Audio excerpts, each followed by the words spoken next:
Hello and welcome everyone. आज हम TGT विज्ञान के केमिस्ट्री के कुछ क्वेश्चन करेंगे जो पीजीटी केमिस्ट्री में भी आते हैं।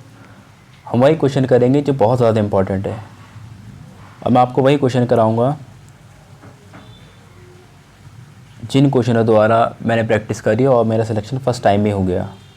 तो चलिए बिना किसी देरी के स्टार्ट करते हैं। जो चैनल पर नया है वो चैनल को सब्सक्राइब कर दें, वीडियो को शेयर करें।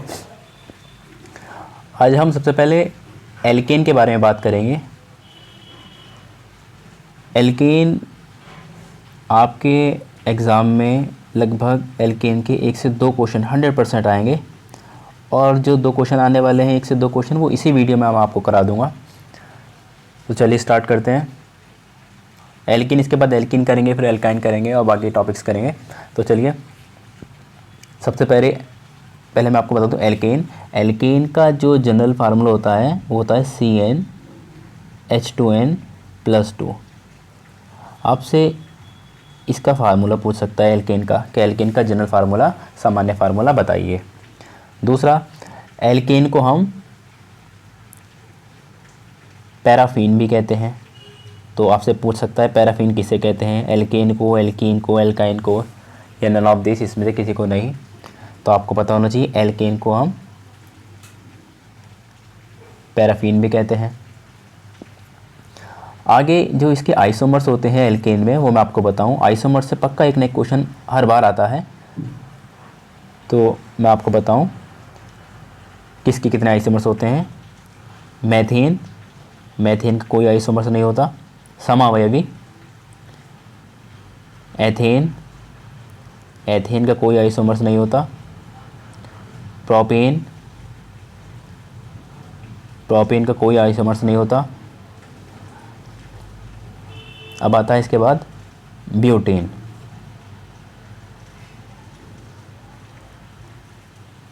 ब्यूटेन के आपको एग्जाम में पूछा था कितने आइसोमर्स होते हैं। ब्यूटेन के होते हैं 2 आइसोमर्स।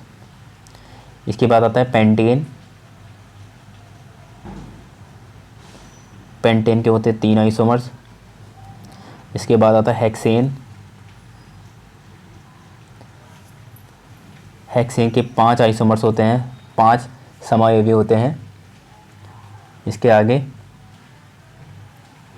हेप्टेन, हेप्टेन के 9 आइसोमर्स होते हैं। और उसके बाद इतने ही बस अधिकतम आते हैं, तो हेप्टेन तक आते हैं, इसके आगे नहीं आते। फिर भी आप एक और देख लीजिए, हेक्टेन, हेक्टेन का आइसोमर्स 18 होते हैं। आगे चलते हैं। इसके बाद ये पूछ लेता है कोई, आपको एल्केन दे देगा, आपको एल्केन का जनरली फार्मूला याद रखना है। और एल्केन में पूछता है किसी भी कोई स्ट्रक्चर दे देगा, मान लीजिए मैथेन दे दिया, मैथेन दिया और पूछा कि इनके बीच बॉन्ड एंगल आपको बताना है कि इनके बीच बॉन्ड एंगल कितना होता है एल्केन में। तो आपको याद रखना है एल्केन में जो बॉन्ड एंगल होता है वो 109 डिग्री 28 मिनट का होता है। तो लगभग 109 डिग्री आपको याद रखना है, 109 डिग्री का इनमें बॉन्ड एंगल होता है। आगे एल्केन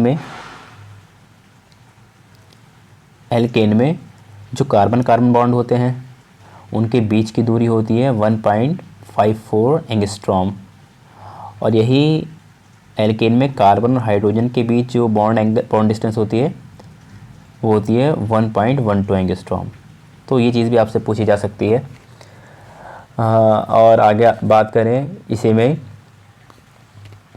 तो एल्केन के बनाने की विधि है वो पूछ लेता है। जैसे एथिलीन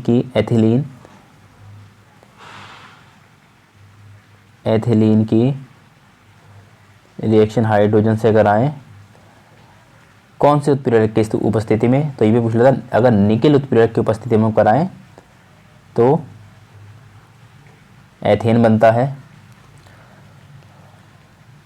आगे पूछ लेता है आपसे, जैसे ग्रिग्नार्ड रीजेंट जो होता है उसके बारे में पूछ लेगा। ग्रिग्नार्ड रीजेंट का फार्मूला बताइए। ग्रिग्नार्ड रीजेंट मतलब अभिक्रमक। इसका जो फार्मूला होता है वो होता है RMGX, जनरल फार्मूला। R कोई एल्कीन है, X कोई हेलोजन है। आगे अगर बात करें, जैसे जनरली ये पूछ लेता है, जो एक रिएक्शन है क्लीमेंसन अपचेन,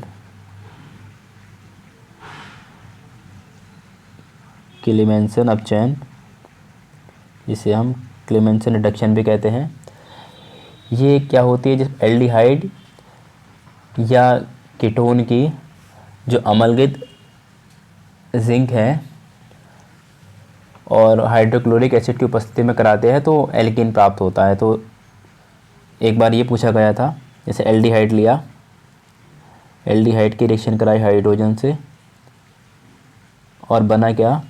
एल्कीन। एल्कीन बना CH3A प्लस H2O। तो ये पूछ लेता कि कौन से उत्प्रेरक की उपस्थिति में से करते हैं। तो कौन सा उत्प्रेरक होता है? उत्प्रेरक होता है जिंक और मरकरी प्लस सांद्र HCl। ये होता है कंसनट्रेटेड हो गई सांद्र, इसे आपको याद रखनी पड़ेगी। आगे और बात करें, जैसे ये पूछ लेता है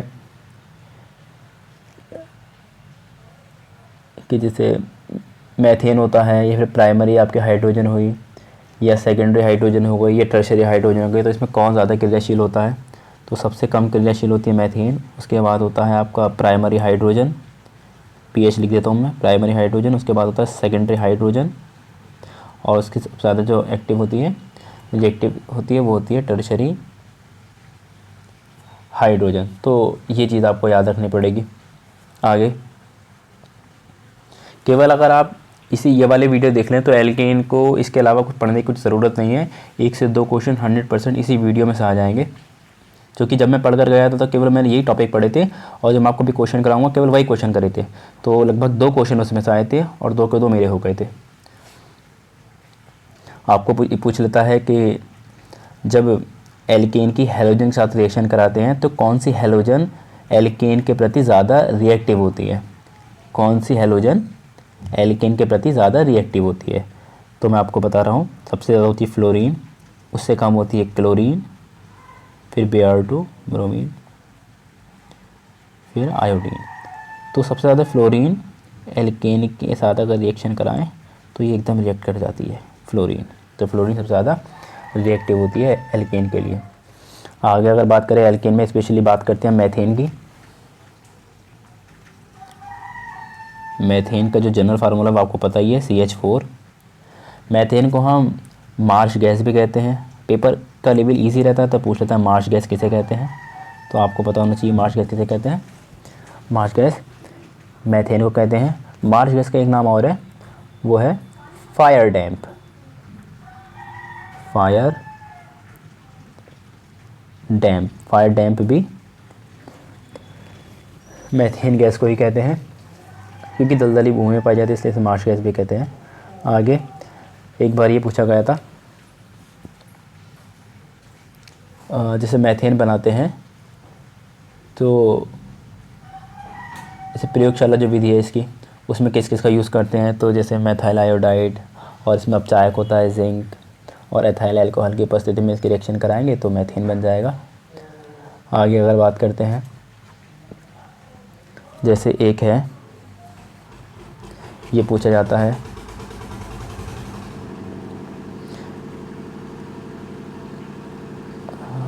आगे एक है, जैसे एक गैस है सिंथेसिस गैस। सिंथेसिस गैस का आपको केमिकल फार्मूला बताना होता है, ये किन से मिलकर बनती है? तो सिंथेसिस गैस बनती है कार्बन मोनोऑक्साइड प्लस हाइड्रोजन से। तो सीधा सीधा पूछ ले भी जाता है कि बताओ सिंथेसिस गैस में से कौन सी है। आपको 4 MCQs दे देगा और पूछेगा कौन सा वाला इसमें से सही है। आगे अगर मैं इसके आपको क्वेश्चन कराऊं तो कौन कौन से क्वेश्चन होंगे? आपको केवल ये वाली वीडियो देखनी है एल्केन के लिए, इसके बाद एल्कीन की मैं वीडियो बना दूंगा। अभी जैसे ये क्वेश्चन है कि C6H14 के समावयवों की संख्या कितनी है? तो अभी मैंने आपको जब वीडियो स्टार्ट की सबसे पहले ये बताया था कि समायोजों की संख्या कितनी होती है, तो ये वाला तो आपको आंसर मुझे बताना पड़ेगा क्या इसका आंसर होगा, चूँकि मैं अभी बता चुका हूँ। इसका आंसर आपको बताना है। आगे भी ये भी मैंने आपको बताया था क्लेमेंसन रिडक्शन में किस उत्प्रेरक की उपस्थिति में से कराते हैं, तो ये आपको पता होना चाहिए। जिंक मरकरी और सांड HCl की उपस्थिति में। आगे नेक्स्ट क्वेश्चन देखें। जैसे वुड्स अभिक्रिया है तो ये किसकी उपस्थिति में कराते हैं, इसे ईथर की उपस्थिति में कराते हैं। ये पूछ लिया जाता है एल्केन, कोई 4-5 आपको केमिकल इक्वेशन के नेम दे देगा, पूछेगा बताओ एल्केन किससे बनती है, तो आपको याद रखना है एल्केन हम कोल्बे विधि से भी बनाते हैं। आगे जो आइसोपेंटेन है, आइसोपेंटेन का फार्मूला मैंने पहले ही टाइप करके लिख दिया है। ये इसमें कितने द्वितीयक सेकेंडरी कार्बन परमाणु हैं, तो देखिए सेकेंडरी परमाणु कितने हो जाएंगे, ये कितने हैं, केवल एक, तो इसका आंसर हो जाएगा 1। आगे 2 मैथिल प्रोपेन में कितने कार्बन परमाणु sp3 संकेत हैं, तो पहली बात आपको तो याद रखनी है एल्केन में जो संकरण होता है, हाइब्रिडाइजेशन होता है एल्केन में जो हाइब्रिडाइजेशन होता है वो होता है sp3। मैं हाइब्रिडाइजेशन की भी एक वीडियो बना दूंगा संकरण की, उसमें इसकी स्ट्रक्चर पूछ लेता है। बॉन्ड एंगल तो इतना नहीं पूछता, स्ट्रक्चर पूछ लेता है, या फिर जनरली पिछली बार 2 से 3 क्वेश्चन आए तो उसमें बस संकरण पूछा है कौन सा है, तो बड़ा आसान होते हैं, ये मैं आपको बता दूंगा। इसमें लोन पेयर और सिग्मा बॉन्ड को काउंट करके देखते हैं फिर क्या बनता है, उसकी वीडियो मैं आगे बना दूंगा। आगे अगला है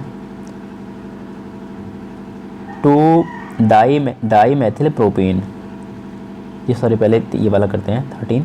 2 मैथिल प्रोपेन में कितने कार्बन परमाणु sp3 संकरित हैं, तो देखिए sp3 संकरित में आपको पता करने के लिए नंबर ऑफ सिग्मा बॉन्ड और नंबर ऑफ लोन पेयर ये आपको काउंट करने होंगे। तो अगर डबल बॉन्ड है तो उसमें एक सिग्मा बॉन्ड होता है और एक होता है पाई बॉन्ड।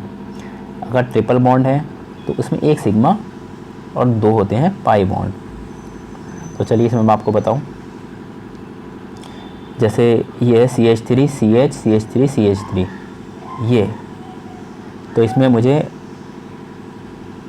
इस कार्बन पर बताने हैं कितने कार्बन परमाणु sp3 संकरित हैं, तो देखिए कितने कार्बन परमाणु, यहाँ जो है 3 हाइड्रोजन, तो 3 तो सिग्मा बॉन्ड ये हो गए, 3 सिग्मा बॉन्ड ये हो गए और एक ये हो गया, एक बॉन्ड ये वाला हुआ, ये वाला जो बॉन्ड है, तो टोटल 4 हो गए। आगे इसमें कितने हो जाएंगे, जब इसमें 4 है तो इसमें भी 4 होंगे, sp3 CH3 इसमें भी 4 होंगे। कैसे 4 होंगे मैं आपको बता दूं, 3 तो ये सिग्मा बॉन्ड बना देंगे हाइड्रोजन से और एक ये वाला बॉन्ड 4, और जब 4 बनते हैं सिग्मा बॉन्ड या फिर इसमें नंबर ऑफ लोन पेयर्स तो है नहीं, तो 4 के लिए क्या होता है sp3 होता है। और बीच वाले के लिए मैं और देख लेता हूँ, तो देखिए एक ये सिग्मा बॉन्ड, एक ये 2, एक ये 3 और एक ये हाइड्रोजन वाला, तो इसमें भी 4 हो गए। तो कितने हो गए, चारों के चारों कैसे हैं sp3 संकेत हैं, तो इसका आंसर क्या हो जाएगा D हो जाएगा। आगे 2 डाईमेथाइल प्रोपेन, जिसमें कार्बन लेंगे सिंगल बॉन्ड से, इसमें कितने बॉन्ड एंगल होता है, तो जब वीडियो स्टार्ट करी थी उसके बाद जो मैंने बताया था कितना एंगल होता है ये भी आपको बताना पड़ेगा। एक बार वीडियो आप दोबारा देख सकते हैं, आपका रिवीजन भी हो जाएगा एल्केन में कितना बॉन्ड एंगल होता है। आगे बात करेंगे नेक्स्ट, अगला क्वेश्चन नंबर 15। C2H5 MgBr को D2O से अभिक्रिया कराने पर निम्न में से क्या बनेगा, जब इसकी D2O से अभिक्रिया कराते हैं तो बनता है क्या C2H5D, तो तीसरा वाला इसका आंसर हो गया C। आगे 16वां क्वेश्चन, मैथेन बनाने में इनमें से कौन सा कार्बाइड प्रयुक्त होता है, तो जब भी हम मैथेन बनाते हैं तो हम ये वाला कार्बाइड एल्यूमिनियम कार्बाइड यूज़ करते Al4C3। ये बड़ा इंपॉर्टेंट क्वेश्चन है, इसका ध्यान रखना आपको। आगे क्वेश्चन नंबर